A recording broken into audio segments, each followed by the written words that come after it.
Buenas noches. Les doy la bienvenida al ciclo de conferencias 2021 de la institución Fernando Ulloa, que se denomina La angustia, su presentación en la clínica.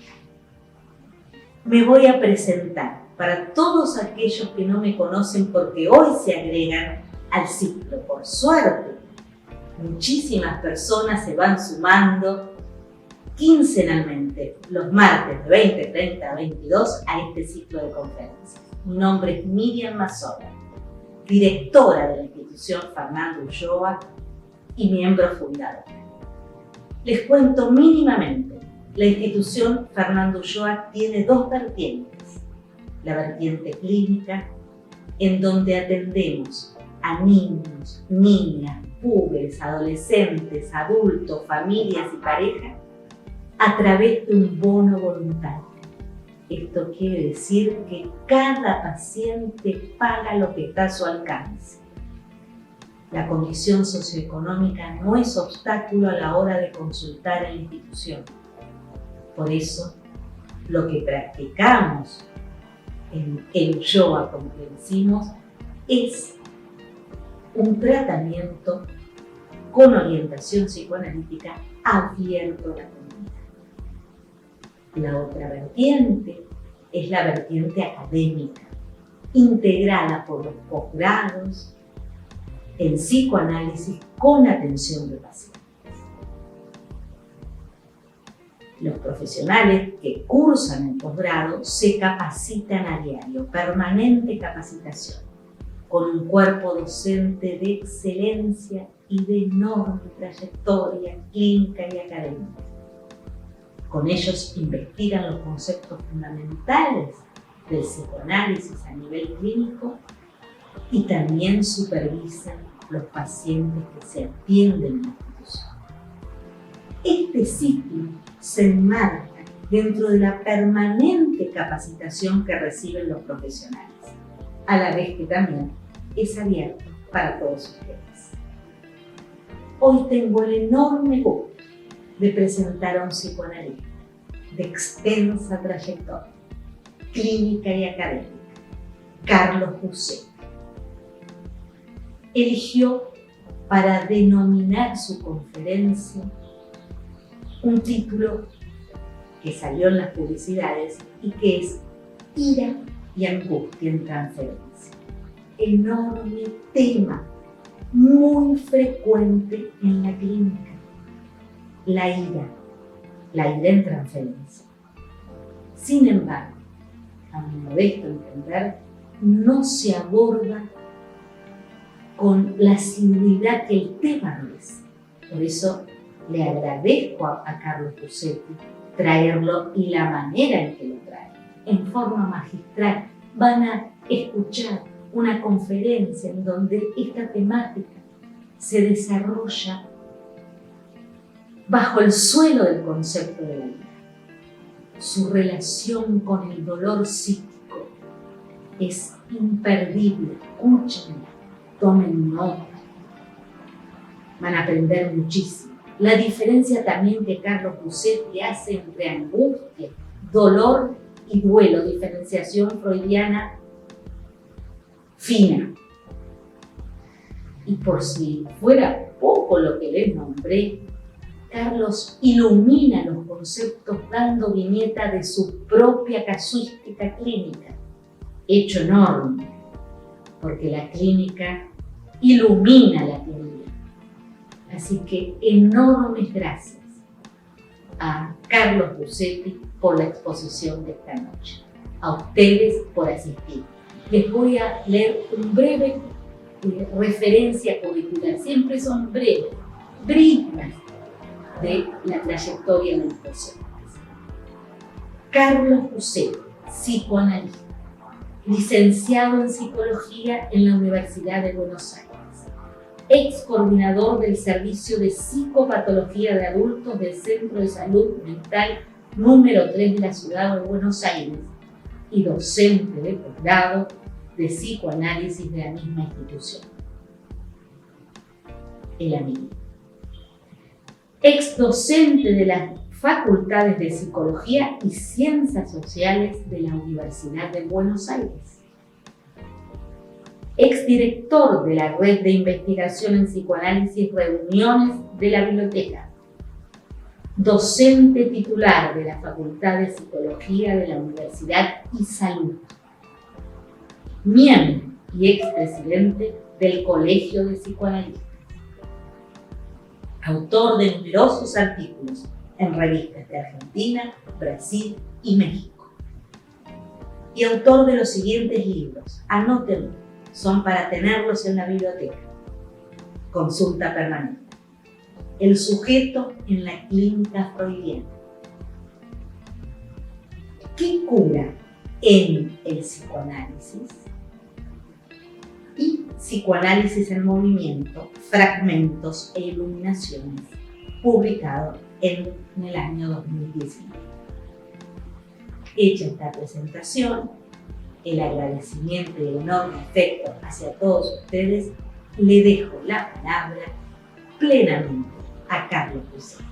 Muchísimas gracias. Buenas tardes, o no sé a la hora que se irá a emitir esto. Buenas tardes, buenas noches, buenos días, depende de dónde se vea. Tengo el gusto de estar aquí hoy, gracias a la invitación cordial de Miriam Masover y la participación de Alejandro Buffadosi en todo el aspecto técnico de la cuestión. Hoy elegí para trabajar sobre el tema de la angustia en la clínica psicoanalítica un título que me sugirió, que es Ira y angustia en transferencia. No pretendo dar una clase sobre la angustia. Seguramente ustedes han recibido muchos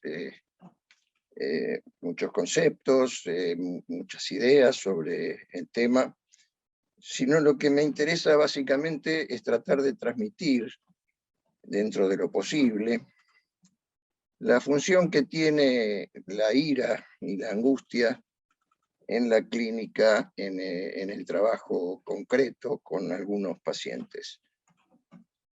Voy a necesitar, por cierto, a tomarme de algunas definiciones, pero básicamente lo que quiero es, a través de una ficción que ya les voy a comentar, lo que quiero es tratar de entender qué función tiene o de qué manera se puede trabajar en la clínica este afecto tan particular que es la ira, que ya lo vamos a matizar en el desarrollo de esta charla. En principio, lo que sabemos es que la angustia, lo que todo el tiempo nos encontramos, la angustia es el afecto por excelencia. Con la mayor frecuencia es el principal motivo de consulta a un analista. Alguien consulta porque está angustiado, porque por alguna razón los recursos defensivos que utiliza no le resultan suficientes. Le resultan insuficientes y entonces aparece esta sensación, este afecto, que es la angustia, con lo cual la consulta está muchas veces motivada por eso, pero otras veces, y ahí me parece que es donde vamos a interesarnos, no es el motivo de consulta, muchas veces son los síntomas, por cierto, ¿no?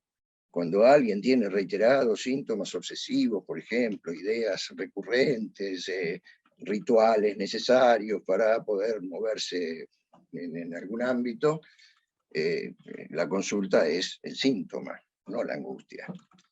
También otras veces la consulta es por inhibiciones de todo tipo, inhibiciones sociales, inhibiciones, en fin, incapacidad de hacer ciertas cosas. Estamos allí con la trilogía freudiana de inhibición, síntoma y angustia. Son los motivos de consulta. Pero como sabemos, la angustia también es la responsable del mayor consumo de psicofármacos en el mundo. Como se sabrá, los psicofármacos son el medicamento más demandado en todo el mundo. Ya después vamos a hacer alguna pequeña referencia a la cuestión de la utilización de los psicofármacos. Pero en principio lo que pasa con la angustia es que es una especie de equivalente general de todos los afectos. Todos los afectos de alguna manera o van a parar o proceden de la angustia. Es también el límite último, lo que Freud llamaba la roca viva de la castración, es el límite último a donde se puede llegar con el análisis. Y me parece que es allí donde no alcanzan las palabras, y me parece que de última, de lo que se trata siempre, esa angustia que Freud llamaba de castración, hoy en día este término debería ser bastante relativizado. Bueno, no me voy a meter en ese tema porque realmente me parece que nos llevaría un poco lejos. Pero creo que de lo que se trata en todo análisis es, en definitiva, de enfrentarse a la angustia existencial, a la angustia al dolor de existir, como decía Lacan, o, a la conciencia de ser mortales. Freud tiene una idea sobre la angustia, que es una de las respuestas frente a la pérdida del objeto. Y se pregunta, en ese texto que recién mencionaba, cuándo la separación del objeto provoca angustia, cuándo provoca duelo y cuándo quizás solo dolor. Acá tenemos entonces otro gradiente: angustia, dolor y duelo. Dice Freud allí que el dolor es la genuina reacción ante la pérdida del objeto. Lo primero que sucede cuando se pierde el objeto, pensemos esto en términos de una persona querida, un ideal, en fin, ese objeto puede ser absolutamente cualquier cosa. La primera reacción ante la pérdida del objeto, dice Freud, es el dolor. La angustia, en realidad, bueno, en la teoría de la angustia, donde la angustia es señal y pone en marcha los mecanismos de defensa, es entonces la reacción frente al peligro de la pérdida del objeto. Entonces, el dolor es la reacción ante la pérdida, la angustia es la reacción frente al peligro de la pérdida, es una anticipación. La definición de Lacan le da una vuelta a esto, diciendo que la angustia se produce cuando falta la falta, en esos apólogos de los que gusta Lacan, es decir, cuando el significante de la falta, el falo, que es lo que organiza todo el universo simbólico, no concurre a la cita.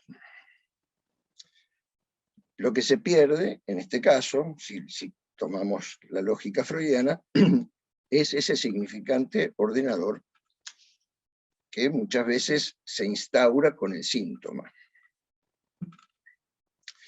Entonces, hay una serie, como veíamos recién, entre dolor y angustia. Y del dolor a la angustia hay un recorrido por hacer.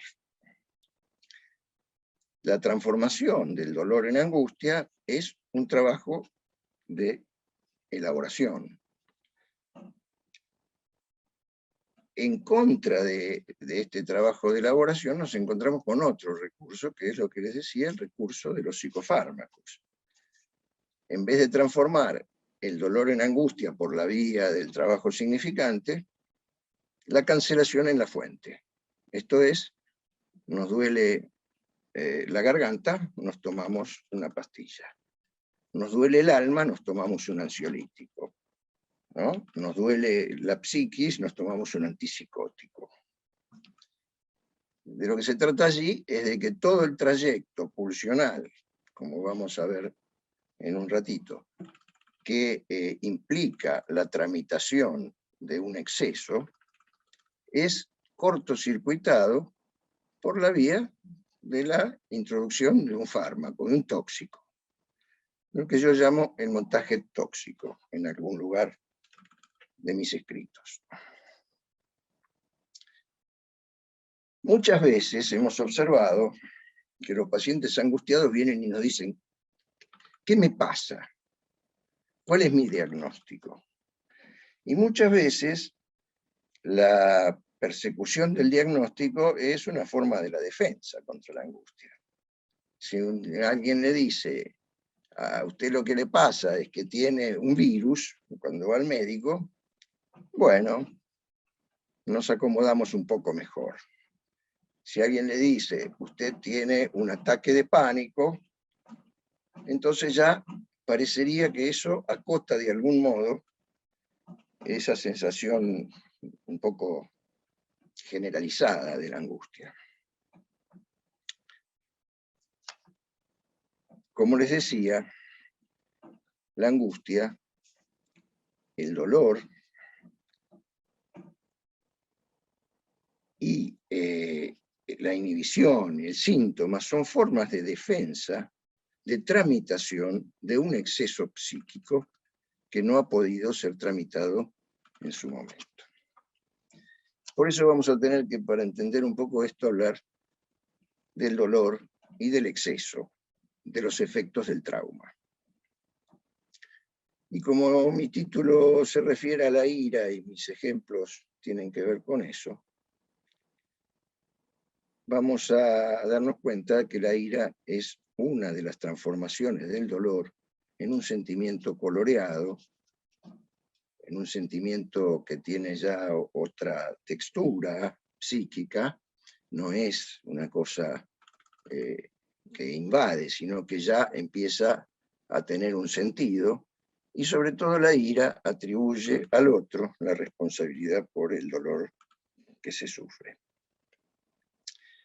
Para entender esto les voy a contar una fábula, ¿no? Ya sabemos que la verdad, decía Lacan, tiene estructura de ficción, por lo tanto, les voy a contar una fábula, una ficción, que nos va a servir para entender algunas cosas.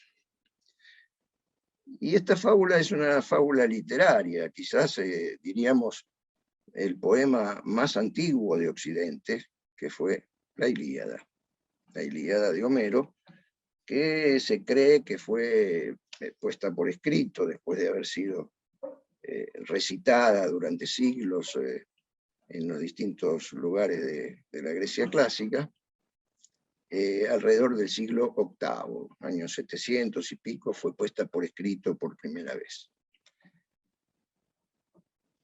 La Ilíada es una obra monumental, tiene no sé cuántos miles de versos, que cuenta los últimos momentos de la guerra de Troya, una guerra que encaran los griegos contra los troyanos en uno de sus actos de conquista. Cuenta la leyenda que se trataba de una ofensa que había cometido un troyano, París, al raptar a Helena, que era la mujer del rey de Micenas, que era Menelao. Su hermano, Agamenón, el rey más poderoso de todos esos pequeños reinos que conformaban la Grecia de la época, arma una flota para invadir Troya, que quedaba en lo que hoy es Turquía, y de esa manera rescatar a la secuestrada Helena, que parecía estar de todos modos en la Ilíada. Se la ve bastante feliz allí donde estaba, no parecía querer volver. Pero de todas maneras había sido una ofensa al honor, que era uno de los valores principales de esta cuestión. Bueno, muchos conocerán esta historia. pero digo, voy a ir a lo que me interesa, no voy a contarles todo el cuento. Los primeros versos, el primer verso con que comienza este larguísimo poema dice: la cólera canta, oh diosa, de Aquiles, el hijo de Peleo. Invoca a una diosa para contar la cólera de Aquiles. La cólera, lo que se tradujo como cólera, el problema que tenemos siempre con estas cosas es que las traducciones nunca son del todo fieles a la denotación y connotaciones diversas que tiene cada término en la cultura en que se produce. Hoy en día, eso que llamamos cólera quizás no tiene las mismas resonancias que tenía en ese tiempo. La palabra griega que utiliza es menis, menis, la menis de Aquiles. Pero esta es una palabra, como les digo, bastante controvertida, porque no es exactamente la cólera, no es un sentimiento de enojo más o menos violento y pasajero, sino que es un afecto permanente, un resentimiento arraigado y tenaz, que más convendría quizás traducir como rencor. Hay un escritor italiano hermosísimo que ha hecho una suerte de recreación de la Ilíada y dice, le hace decir a Aquiles: permanezco anclado en la ira. ¿Qué quiere decir esto? Quiere decir que no es un sentimiento momentáneo, sino que es un sentimiento permanente. ¿Por qué se enoja Aquiles? Aquiles se enoja porque Agamenón, que era el rey de todos, se apropia de una manera absolutamente desconsiderada de una prisionera de guerra, hermosísima, según se decía, que Aquiles se había quedado para sí en una de las incursiones en los pueblos vecinos. Agamenón le roba la mujer. Y Aquiles decide quedarse en su tienda, en el campamento que hacía 10 años que estaban allí los tipos, se decide quedarse en ese campamento y no combatir más, y no dejar que sus soldados combatieran en la guerra. La cosa se puso fiera, los troyanos venían medio ganando, con lo cual esto era grave.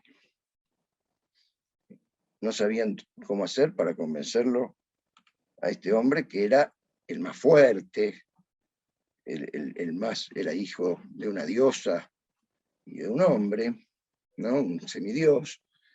Se decía que tenía, bueno, el talón de Aquiles, se decía que solamente tenía un lugar vulnerable en su cuerpo, que era el talón. Finalmente, después cuentan otras leyendas que muere así, ¿no? Con una flecha en el talón. La menis es un exceso. Este sentimiento es absolutamente desmedido respecto de la tarea que tenían por delante, que era conquistar Troya. Pero a este exceso, que es la menis, se contrapone otro exceso, que es el exceso de Agamenón, que es culpable de otro término que se ha hecho bastante más famoso entre nosotros, que es la ubris. La ubris es la desmesura, es aquello que lleva al héroe trágico al desastre, es aquello en lo que se empeña en descargar el héroe, que finalmente lo lleva al desastre. Tenemos el caso de Edipo, ¿no? Que, en fin, no voy a entrar en detalles. Pero el asunto este de la ubris es muy grave para los griegos de la época, porque es un abuso de poder, es un desafío a los dioses. En la Argentina, hace un par de años, el doctor Nelson Castro ha hecho toda una psicopatología de los gobernantes, diciendo que sufren de síndrome de ubris, ¿no? Que se envalentonan con el poder y son capaces de hacer cualquier cosa.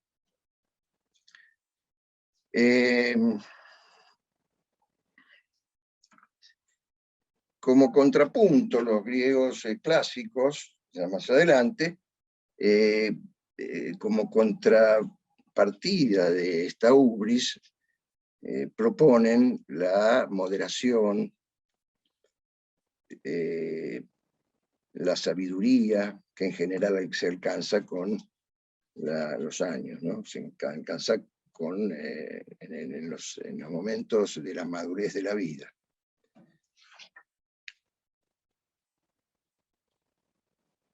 ¿Por qué me meto con esto? Primero porque en principio ya sabemos que el psicoanálisis se nutre de la literatura, del arte. Freud ya decía, ¿no?, que los poetas saben más del alma humana que los psicoanalistas, de manera que tenemos que aprender de ellos.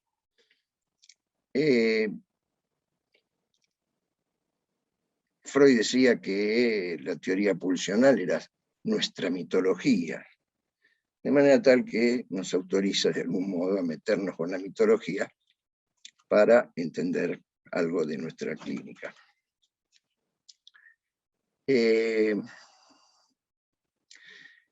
La Ilíada no deja de exhibir la desmesura, no deja de exhibir el exceso.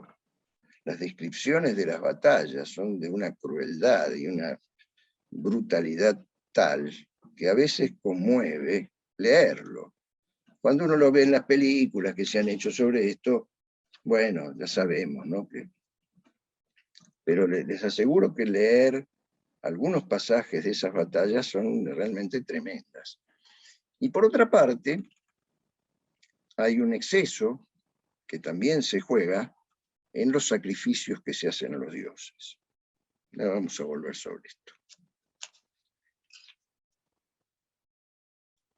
Como se trata del exceso, yo me refería, me inspiré en un autor que me gusta mucho, un autor francés de mediados del siglo pasado, que se llama Roger Caillois, que fue, no, me estoy equivocando, Georges Bataille, porque Caillois es otro que me gusta y ahora me lo acabo de confundir. A quien me refiero es a Georges Bataille. Georges Bataille fue el primer marido de la mujer de Lacan. Con esto le digo que la hija de Lacan, que murió el año pasado, se llamaba Judith Bataille, hasta que después Lacan pudo hacer valer, por una cuestión de las leyes francesas de la época, después pudo hacer valer su apellido y logró que su hija tuviese el apellido de él. Georges Bataille es un personaje muy particular. Ha escrito novelas, sobre todo novelas eróticas, casi diría en algunos casos pornográficas, de una calidad superior. Ha escrito un tratado extraordinario sobre el erotismo, y ha escrito una cosa que me parece que es una de las más interesantes, que se titula La parte maldita, el concepto de gasto y la parte maldita. Son dos textos que van juntos. ¿A qué se refiere con la parte maldita? Se refiere a lo siguiente: él supone que la energía universal es excesiva, que sobra energía en el universo, que debe ser disipada de alguna manera, para que eso no destruya. Entonces hay que disiparla, hay que derivarla, hay que expulsarla de algún modo. Ese exceso, que es la parte maldita, es lo que pone en movimiento todo intercambio social. Entonces él dice, en el principio fue el don, algo que se entrega, no algo que se quita, sino algo que se entrega. Esa es la primera forma de derivación de este exceso que hay en el universo y en la humanidad, ¿no? el don es una entrega que no espera reciprocidad. No es que te doy para que me des algo a cambio. Doy. Entonces, las distintas formas del don que hay en la historia humana, muchas de ellas están en la Ilíada. Es lo que les digo, los sacrificios para conseguir el favor de un dios que se había enojado. Entonces había que sacrificar 50 bueyes, 30 cosas, quemarlos, los regalos para lograr la indulgencia de alguien eran absolutamente fastuosos, piezas de oro, de hierro, que era valiosísimo en la época, etc., ¿no? Era como una destrucción de los bienes, una destrucción de valor. Contemporáneamente, desde esa época y hasta ahora, la guerra es una de las formas de disipación de este exceso, ¿no? La destrucción de bienes materiales y de vidas humanas es una forma de disipación del exceso. La construcción de obras monumentales, ¿no? Las catedrales góticas, por ejemplo, las pirámides egipcias, ¿no? El lujo asiático, como se dice, el sacrificio religioso, como les decía, o la ofrenda de riquezas, en fin. El erotismo también es una forma de disipación del exceso. Me parece oportuno acá señalar que Freud, creo que de algún modo coincidente con esta idea de Bataille, si bien no se han conocido, ni mucho menos, Freud piensa del mismo modo la primera operación psíquica, que es la expulsión de un exceso libidinal inasimilable. Si ustedes recuerdan, bueno, o si no lo recuerdan se los cuento, en el texto de la negación, el primer movimiento del psiquismo es la expulsión de algo, el escupitajo, que empieza, es como el germen del mundo exterior, algo que sale del propio cuerpo como exceso y se proyecta hacia afuera, y eso es el germen de la construcción de un mundo, del mundo que no es yo.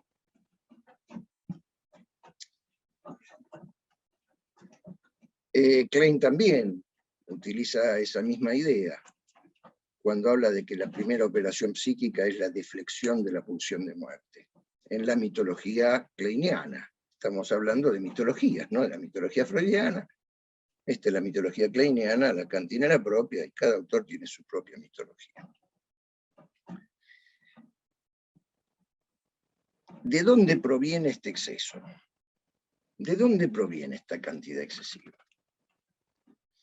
Y acá tenemos la idea fundamental de que la sexualidad es algo que nos viene dado por nuestros mayores.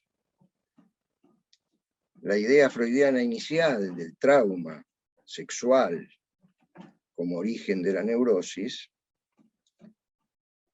acá hay todo un tema, como se sabe, en cierto momento Freud se da cuenta de que ese trauma no fue efectivamente sucedido, sino que es una fantasía histérica, neurótica, en la cual el sujeto o la sujeta, le sujete, qué sé yo, no sé cómo se dice hoy en día en lenguaje inclusivo, ha sido abusada sexualmente esa persona infantil, por sus progenitores. Esta idea empieza a fallar en algún momento como causación de la neurosis, y Freud descubre allí la fantasía como, en todo caso, lo traumático es la fantasía. Bueno, no voy a entrar en la teoría del trauma, que tiene sus complejidades también.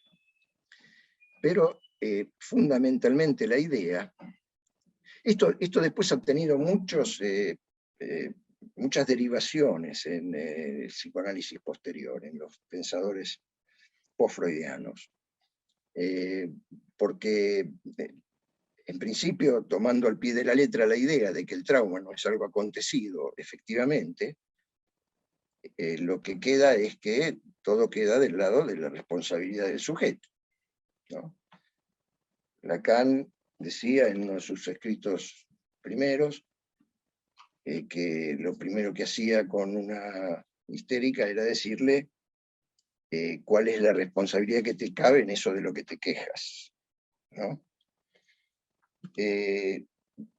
Me parece que, bueno, hay algunos autores que han puesto el acento exactamente en lo contrario, ¿no? No en la cuestión de la fantasía como causante de la neurosis, sino que efectivamente ha habido abusos sexuales reales, y bueno, esto por supuesto en estos tiempos ha tomado una vigencia impresionante, ¿no es cierto? El tema del abuso sexual está en la agenda de todos nosotros. Pero lo esencial, lo que me interesa destacar aquí, es que esta cantidad excesiva proviene siempre de la seducción del adulto. Freud lo dice en 3 ensayos, dice que el adulto toma al niño como su objeto sexual de pleno derecho. Ya no se trata de una acción inmoral, sino que de pleno derecho el adulto toma al niño como su objeto sexual. Hay que entender aquí de qué se trata eso, ¿no? Una cosa es violar a un niño y otra cosa es acariciarlo, cuidarlo, ¿no? Cambiarle los pañales y de algún modo seducirlo, que es lo que hace posible la sexualización del niño. Un niño sin eso es un niño condenado al marasmo, ¿no? Un niño que no recibe la libidinización de los adultos es un niño condenado al marasmo. Un niño que recibe una excesiva libidinización o tomar al niño como un objeto sexual real de adulto, es un niño que también está condenado al desastre psíquico, ¿no? Pero lo fundamental, un autor como Jean Laplanche ha tomado la idea de la seducción generalizada.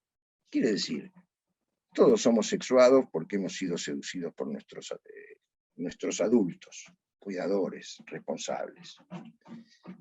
Y gracias a eso es que somos seres libidinizados, sexualizados. Esa vivencia traumática, en estas 2 vertientes que les venía señalando, puede tener 2 destinos. Puede ser un acontecimiento feliz, en el que transforma de algún modo, transforma y hace progresar al psiquismo del infante, o puede tener el destino de catástrofe, como puede ser el caso de un niño abusado, maltratado, que, bueno, ya sabemos cuál es el destino de esos niños, ¿no?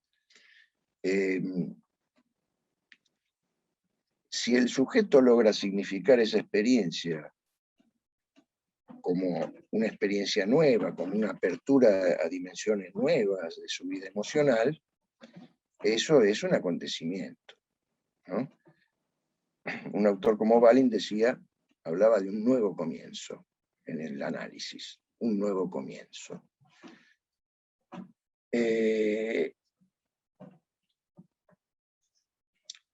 Cuando un paciente consulta, aquellos neuróticos que han logrado hacer del trauma originario una experiencia fundante de algún tramo de su historia, cuando un paciente consulta es porque algo de eso no funciona del todo bien. Falla ese procesamiento. Entonces, esos pacientes más o menos graves, expresan esas fallas como sus síntomas, sus inhibiciones, sus angustias, sus adicciones, depresiones, pero esos no han sido devastados por los traumas infantiles. Siempre se encuentra en esos casos, en sus historias tempranas, un otro significativo, un adulto responsable capaz de la ternura, ¿no?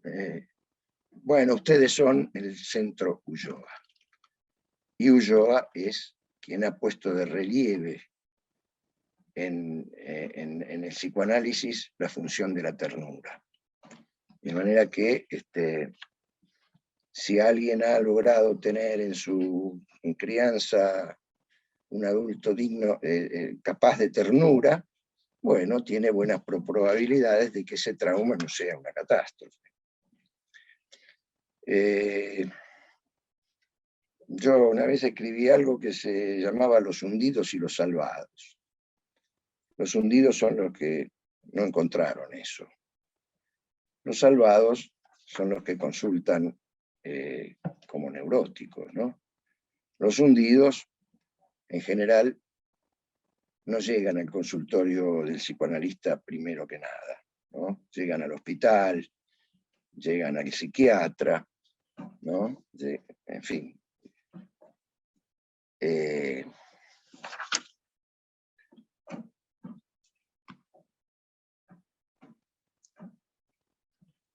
Este exceso, que significa la eficacia traumática de la seducción del adulto,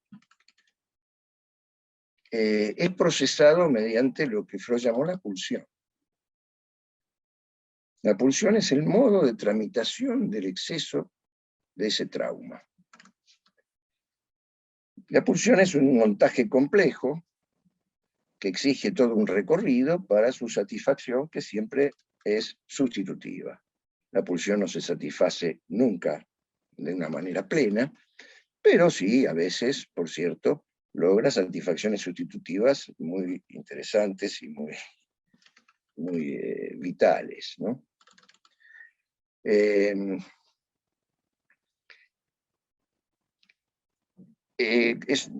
Bueno, ya sabemos, es una fuerza constante, dice Freud, y en esa constancia se manifiesta el exceso que nunca termina de derivarse, nunca termina de procesarse.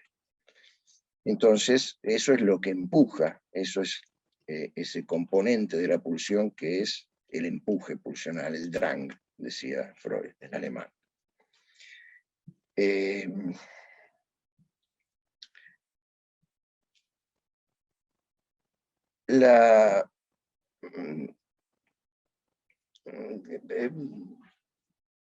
Me parece que es importante ahora ocuparnos un poco del dolor.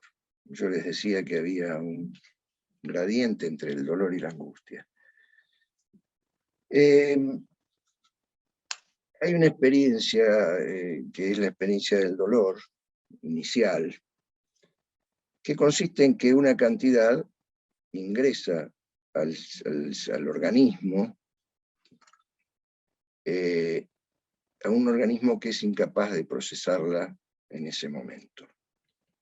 Y esa cantidad que ingresa, perforando la barrera antiestímulo que es imprescindible en el aparato psíquico para que la cosa pueda ser soportable, es decir, como un filtro, como una reducción de la cantidad por parte de la superficie psíquica, lo podemos pensar también incluso en la superficie corporal, ¿no es cierto?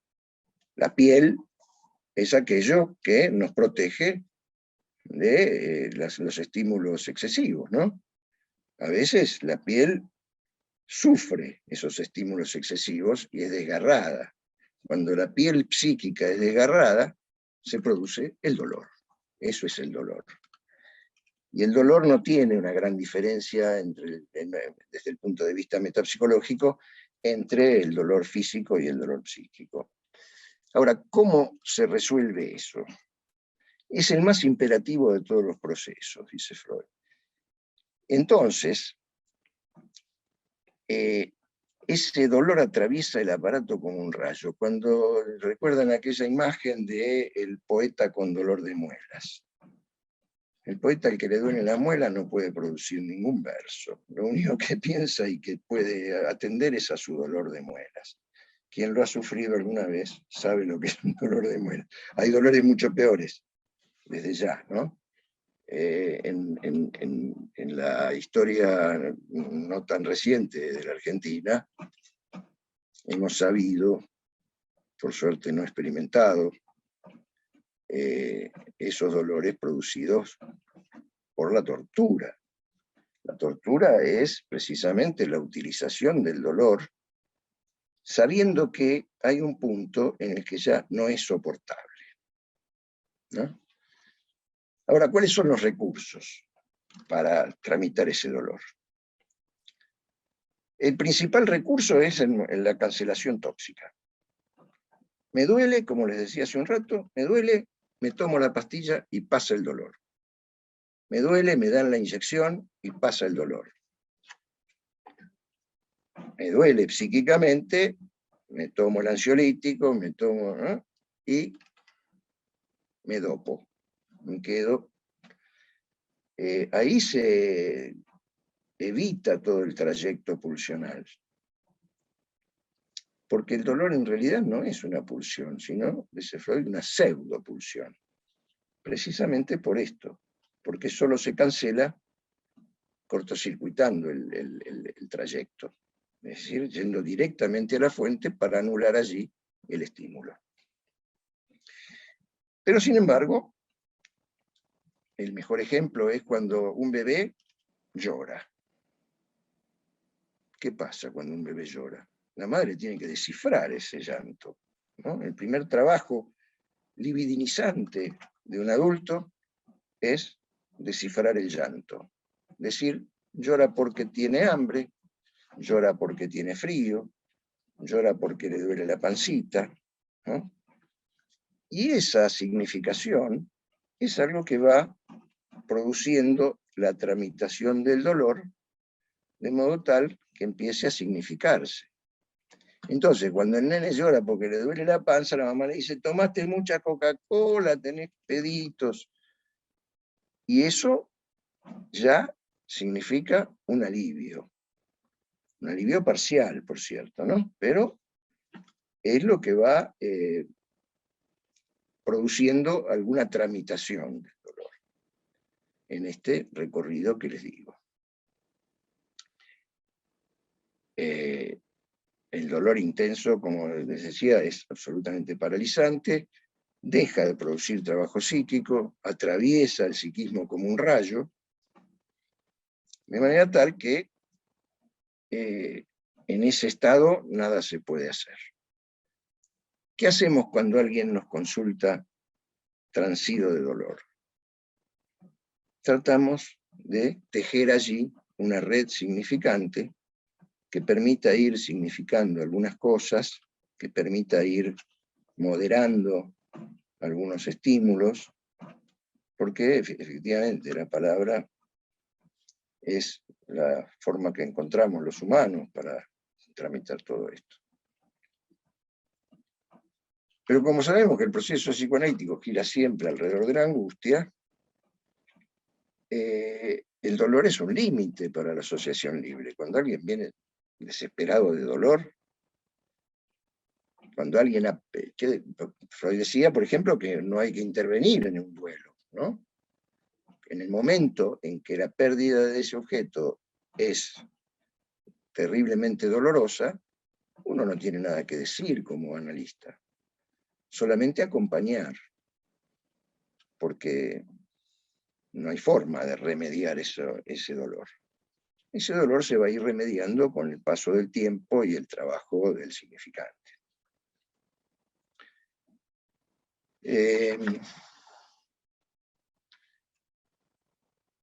Y en ese trayecto que va del dolor a la angustia, hay varias estaciones intermedias. Una de ellas es el tema de hoy. Las estaciones como el enojo, la ira, el resentimiento, ¿no? Y en este proceso de tramitación del dolor en angustia, el amparo del otro con mayúscula, es decisivo. Entonces les voy a contar una historia clínica, una historia de mi clínica, la mitología que yo construí con lo que sucedió en mi clínica. Después de muchos años de análisis, llegamos con Rolando, lo voy a llamar así, que es un hombre ya cincuentón, algunas construcciones que permitieron articular varios de sus síntomas y trastornos neuróticos. Durante un largo periodo de su vida, apeló a diversas drogas de consumo social, no drogas legales, ¿no?, que son las peores en todo caso, pero bueno, él apelaba a algunas drogas un poco más duras que la simple hierba, para acallar un dolor intolerable que venía de su vida infantil. Rolando se había ocupado siempre de ser un niño ejemplar. Decía que era el niño peronista. Había nacido después del peronismo, pero era el niño ejemplar de los manuales peronistas de la escuela primaria. Era abanderado en su escuela, era capaz de aprender de memoria, tenía una capacidad curiosa que era aprenderse de memoria larguísimos pasajes de los textos que tenía que estudiar. Aprendía inglés y sobre todo jugaba al fútbol con una enorme habilidad. Todas esas ocupaciones eran el recurso que había encontrado ya muy temprano, siendo niño, para eludir la locura de su madre. Su madre era una mujer muy lábil emocionalmente, que le daba una paliza ante la más mínima contrariedad. Ya adulto, vio en la casa familiar, en la puerta del baño de la casa familiar, la marca de un cabezazo de él contra esa puerta en el curso de una paliza de su madre, ¿no? Había quedado, después de 40 años, esa marca en la puerta de la casa familiar. Pero el dolor fundamental no provenía de las marcas en el cuerpo, sino de que su madre era incapaz de reconocer el esfuerzo enorme que él hacía para satisfacer lo que suponía que eran los mandatos de sus mayores. Su padre, un hombre bueno, cuando llegaba a la casa él le confesaba los malos tratos de su madre. Se iban a caminar al almacén y le decía que la madre le había pegado. Y entonces el padre le decía que la madre era nerviosa, que tenía que disculparla, que era una buena persona, que cuidaba el mango. Con lo cual desmentía esta denuncia que el hijo hacía, ¿no? Sí, pero, ¿no? Ya lo sé, pero aún así, ¿no? La desmentida. Y eso es, la eficacia traumática está ahí, más que en el golpe. Está en la desmentida del abuso sufrido, por parte del adulto responsable, ¿no? Esa falta de reconocimiento de su esfuerzo, ¿no?, se fue metamorfoseando, se fue ligando para resurgir bajo la forma de un enojo desbordante, marcado sobre todo por la incomprensión de algunos dichos y actos de su madre que operaban como desencadenantes. La madre hacía cosas absolutamente impredecibles. Él de repente, no sé, llegaba tarde de jugar a la pelota y la madre le decía que se iba a suicidar con una tijera. O le daba una paliza porque se había demorado. Nunca sabía lo que iba a pasar. el análisis de ese enojo, de esa ira, la menis, ya no la de Aquiles, sino la de Rolando, marcó largos tramos del tratamiento, porque ese enojo le malograba muchísimas relaciones. Relaciones amistosas, relaciones amorosas. Y como resultado de todo el trabajo sistemático de años, un día tiene como un insight, una revelación. Y me dice que cuando él diga enojo, yo tenía que entender infantil. Cada vez que decía enojo, donde dice enojo, debe decir infantil. Yo hasta ese momento me lo había representado en todos estos relatos como un niño cohibido, temeroso de los otros, pero en ese momento que me dice esto, me lo imagino como a los 9 o 10 años, como un chico enfurruñado, enojado, con el ceño fruncido, masticando rencor. Y desde esta visión contratransferencial se me ordenan una cantidad de piezas de esta historia, hecha de retazos, como todas las historias de análisis, como todas las historias, no solo de análisis. Si bien de ese...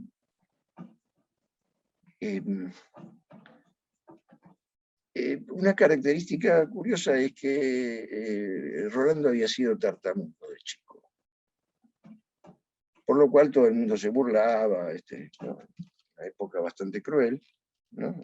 Cuando él creció, y se burlaban de él porque era tartamudo, y ahora entiendo esa tartamudez como una forma de enojo que no había podido expresar, no había podido ser reconocido por otra parte, por su padre, por ejemplo, ¿no? Entonces, las palabras no le salían, tenía que retener algo de eso. Es el precio que pagaba por su sobreadaptación y su abnegación, ¿no? Por no gritar ese enojo. Un niño, entonces, desbordado por la ira y que no puede hablar de corrido. Pero cuando repetía las lecciones que se aprendía de memoria, ahí no tartamudeaba. Hace un par de semanas, o la semana pasada, no sé, me encuentro de casualidad haciendo zapping en televisión con que uno que gana el concurso de canto de no sé qué canal, ya no lo sé ni me acuerdo cómo se llama, pero el ganador del concurso de canto es tartamudo.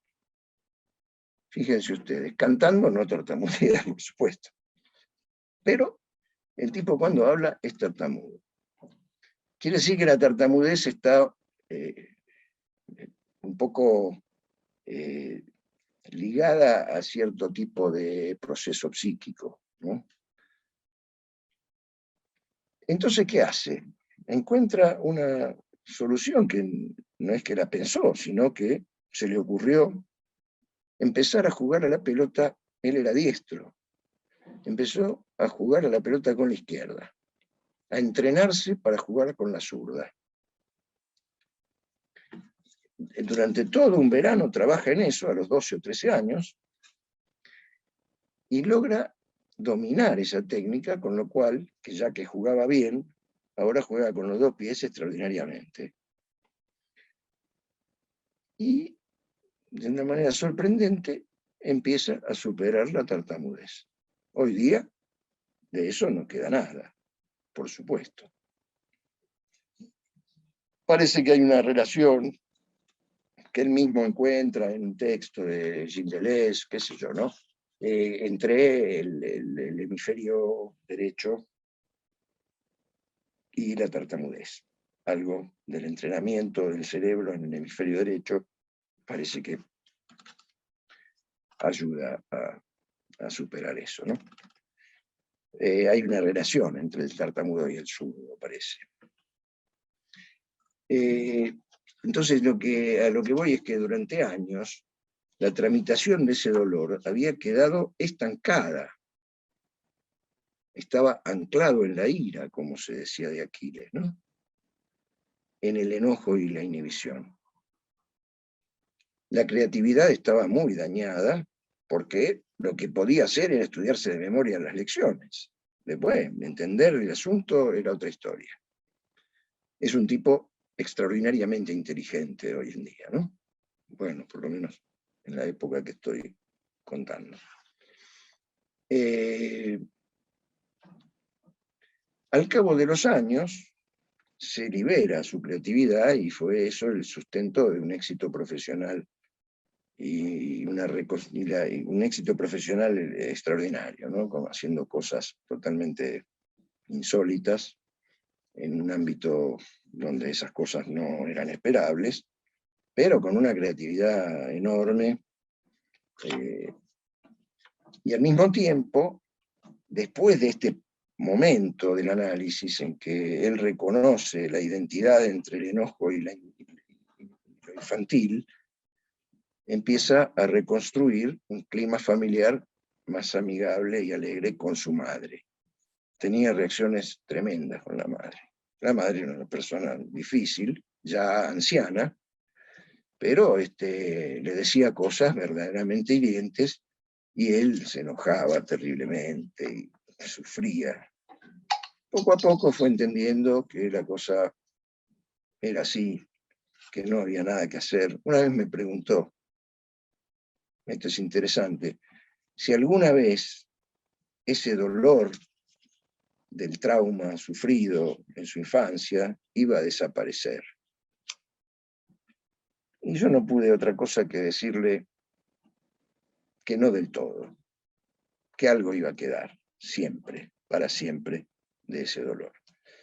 En efecto, siempre parece alguna pequeña manifestación de eso, que, bueno, debe trabajarse. Y entonces, digo, a medida que él va encontrando ese camino de reconstrucción de su vínculo con la madre, ese monstruo materno empieza a mostrar una cara más tierna y amorosa, ¿no?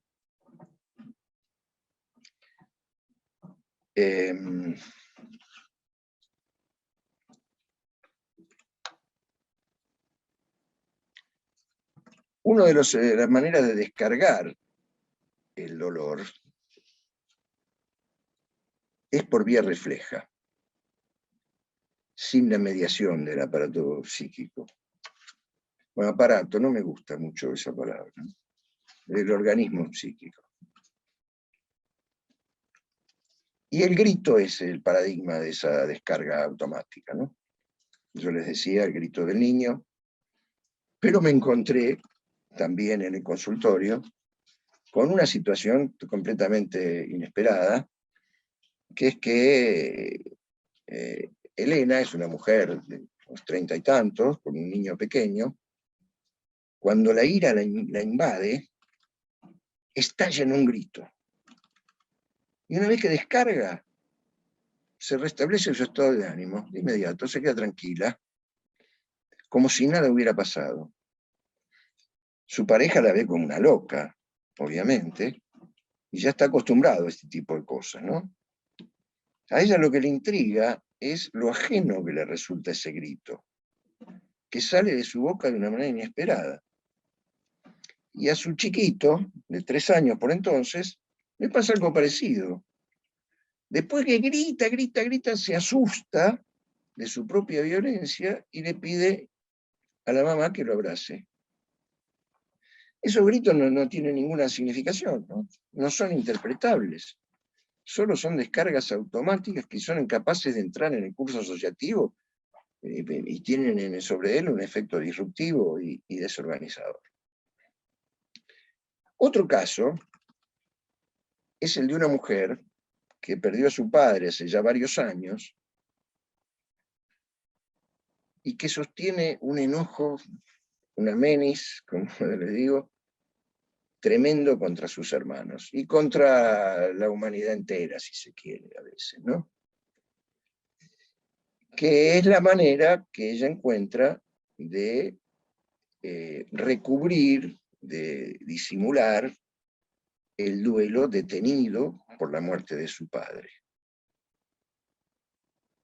Al punto que ese enojo le impide y le hace sentir que es absolutamente inútil el trabajo del análisis. Entonces un día decide interrumpir el análisis. Varios años después se comunica conmigo porque quería retomar el tratamiento. A lo que yo le digo que me parece mejor que sea otra persona ya quien la escuche, porque yo la había escuchado ya bastante tiempo y que no me parecía que sería bueno que la escuche otra persona y en particular que la escuche una mujer. Esta mujer tenía su vida personal absolutamente devastada, no tenía nada más que su trabajo y su casa. Y estaba custodiando, como si fuera un museo, la casa de su padre, que era ahí muy cerca de la suya. Estaba conservada como museo. Le recomiendo a una colega, la consulta de inmediato, y luego me cuenta esta colega que en esa entrevista ella de pronto le dice que no tiene ningún sentido esto, que el análisis no tiene ningún sentido para ella, que no le va a resolver absolutamente nada y que ese enojo que tiene los quiere destruir a sus hermanos y que no hay manera de resolverlo ni nada, con lo cual la colega le dice, bueno, listo, mucho gusto, ya está, no hay nada que hacer. Esto como para poner de relieve lo tremendo que puede resultar este sentimiento de rencor, ¿no? O esto, le digo rencor, le digo enojo, le digo ira, le digo cólera, yo qué sé, menis, ¿no? Me gusta más, por eso es que les traje la historia de la Ilíada, porque me parece que esa palabra que nosotros no conocemos, no nos dice nada, dice tantas cosas, ¿no?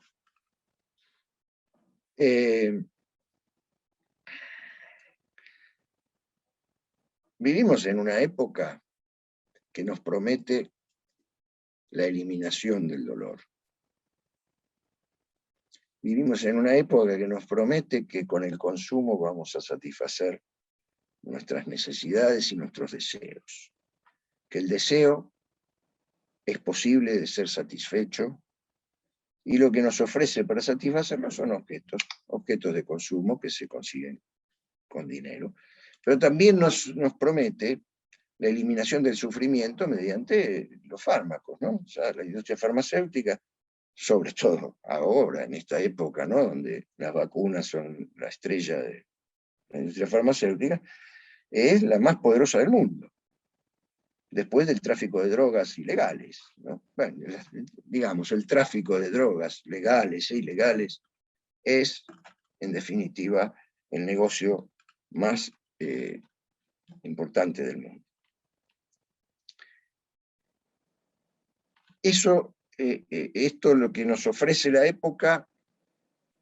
Hay un autor interesante, un historiador israelí que se llama Yuval Harari, que dice en uno de sus libros que se llama Homo Deus, Hombre Dios, dice que la humanidad tiene la tarea en las próximas décadas de vencer a la muerte.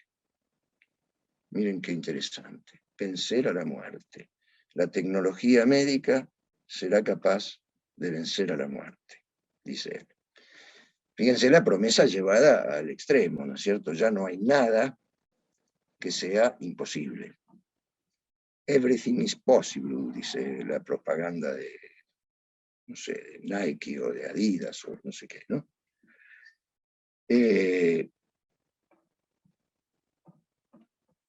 Entonces, muchas veces, en la demanda terapéutica que recibimos, muchas veces está privilegiada la intervención de los fármacos, y muchas veces la demanda incluso parece esperar de nuestra palabra algo así como la pastilla milagrosa, ¿no? Bueno, con algunos pacientes más advertidos esto puede ser un objeto de humor, ¿no? Bueno, sí, que te voy a dar las recetas, ¿no? Esas cosas, pero en algunos pacientes es imperiosa la cosa, ¿no? Yo ahora quiero que rápidamente se me pase este dolor. Y de ahí, bueno, que la farmacología esté tan privilegiada que los DSM básicamente se organizan organizan los cuadros de acuerdo a los fármacos que son capaces de aliviarlos, ¿no? De manera tal que estamos en esta situación en nuestra práctica clínica, ¿no? Estamos,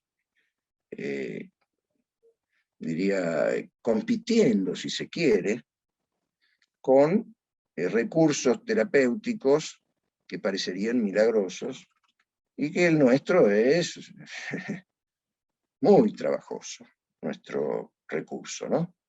Y muchas veces no nos alcanza con lo que aprendimos ni con lo que sabemos para hacernos cargo de situaciones clínicas complejas. Así que tenemos que ir aprendiendo sobre la marcha muchas cosas, ¿no? En definitiva, los mejores maestros son nuestros pacientes, ¿no? Winnicott decía en su dedicatoria de Realidad y Juego, decía que le agradecía a sus pacientes por haberle enseñado todo lo que sabía.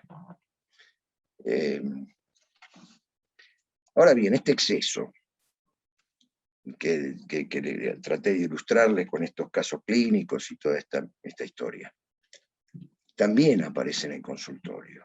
Las transferencias violentas, amorosas y hostiles. Nos encontramos todo el tiempo en el consultorio con la pulsión y sus excesos.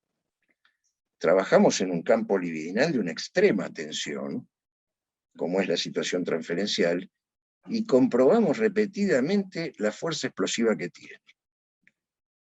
Todos experimentamos, los que tenemos años de trabajo en esto, no les voy a decir cuántos, emociones extremas, ya sea en los pacientes o en nosotros mismos. En algunos casos, esas emociones extremas son ocasión de progreso en el trabajo analítico. Pero otras veces les debemos adjudicar a esas emociones la producción de acting outs o pasajes al acto, y en algunos casos esas emociones significaron la ruptura del vínculo transferencial. Y no solo por parte del paciente, ¿no? Por parte de que a veces uno no soporta esas cosas. Y de algún modo elige con quién trabajar. La única herramienta o la principal que tenemos para operar con esa libido desbordada es la regla de abstinencia. Es decir, no ofrecer al paciente la ocasión de satisfacer en el dispositivo mismo sus mociones pulsionales y sus demandas amorosas. La abstinencia del paciente es lo que guía la decisión del analista para preservar la productividad deseante. Y para ello se precisa de una abstinencia del analista, que es un rehusamiento a satisfacer la propia libido, ya sea el narcisismo, lo más vulgar, ¿no? Lo hemos visto en películas, en una hermosa película donde trata la relación de Jung con su paciente, Sabina Spielrein, ¿cómo se llamaba? No me acuerdo ahora cómo se llama esa película, donde él encara una relación amorosa con la paciente. ¿no? El fracaso de la primera paciente de análisis de ANAO, que la atendía Breuer, fue precisamente porque Breuer se enamoró de la paciente. La paciente se había enamorado de él, pero él también. Digo, la abstinencia es el aspecto como más vulgar de la abstinencia, ¿no? No tener relaciones amorosas ni sexuales con los pacientes. Pero se trata de otra cosa también, de no satisfacer el narcisismo propio, ¿no? Qué bien, qué laburo, qué bárbara la interpretación que le hice, ¿no? La omnipotencia o el furor curandis, ¿no? El querer curar a toda costa, las tendencias sádicas o masoquistas que uno tiene, ¿no? Hemos visto muchos modos de expresión de un sadismo del analista. Hemos escuchado a la luz de algunas interpretaciones equívocas del lacanismo, del acto analítico. He escuchado relatos tremendos, donde el analista lo único que hace es satisfacer sus tendencias sádicas. A veces masoquistas, que uno se aguanta cualquier cosa, ¿no? ¿Qué sé yo? Que el paciente lo maltrate o cosas por el estilo, ¿no? Eso es la abstinencia, abstenerse, rehusarse a satisfacer eso. Porque es la única manera, digo, no por una cuestión moral, ¿no? Sino por una ética práctica. Porque si no sucede eso, no hay análisis posible. Cualquier otra cosa que escape de este rehusamiento, de satisfacer la libido de uno, me parece que impide el trabajo del análisis. La apertura de la escucha, la capacidad de poner los fantasmas propios para hacer lugar a la palabra del analizante, ¿no? Y la abstinencia no es ni la indiferencia ni el silencio. Se ha caricaturizado mucho al analista como el mudo, ¿no? Incluso Lacan ha contribuido con algunas de sus metáforas, ¿no? En lugar del muerto, por ejemplo, a este modo de entender la abstinencia, ¿no? Como aquello que mejor callarse, no decir nada, y la mayor parte de las veces es por miedo del terapeuta a decir alguna cosa que no vaya de acuerdo con la doxa de la doctrina, ¿no? Ese clásico ¿a usted qué le parece?, que era como la caricatura del analista, a veces es nada más que una defensa contra una intervención real, ¿no? Real, digo, en el sentido que toque lo real. Eso no es la abstinencia, o por lo menos no la garantiza. Si uno se calla la boca, no garantiza la abstinencia. Puede ser una crueldad callarse la boca, ¿no? Puede ser un modo de gozarlo al paciente. Tanto como puede serlo una indicación de las cuales no hay por qué siempre abstenerse, ¿no? A veces son necesarias las indicaciones, pero el mandato, un consejo, un mandato imperativo, de eso nos cuidamos un poco más, pero a veces alguna indicación es precisa para que la cosa pueda correr, pueda funcionar. Un autor que a mí me interesa muchísimo, que fue Sándor Ferenczi, un interlocutor muy cercano de Freud en su tiempo, ponía la atención en los efectos iatrogénicos que puede tener lo que él llamaba la hipocresía del analista. Miren qué interesante. Pensaba que en el espacio transferencial podían recrearse situaciones traumatogénicas que habían sido vividas en la infancia de los pacientes, y de ese modo se esterilizaba cualquier efecto terapéutico. Era plenamente consciente del poder que el amor de transferencia otorga al analista, y se cuidaba mucho de no ejercerlo. Para eso apostaba a la sinceridad. Miren qué curioso, ¿no?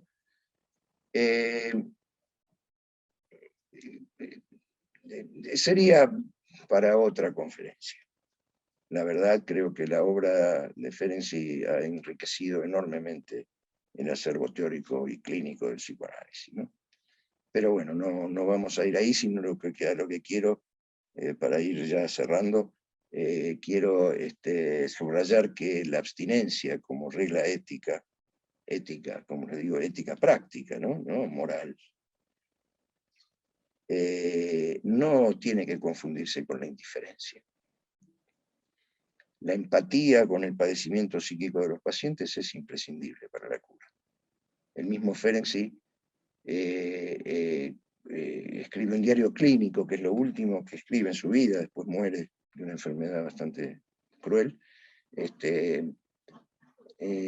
Se titula, en una de las traducciones en castellano, hay 2 ediciones, una de ellas se titula Sin simpatía no hay curación, ¿no? Quiero decir con esto que uno no puede dejar de ser empático con el sufrimiento de los pacientes, lo cual no quiere decir que dirija la cura de acuerdo con esa empatía, pero sí que sea un elemento a considerar muy seriamente en el trabajo analítico.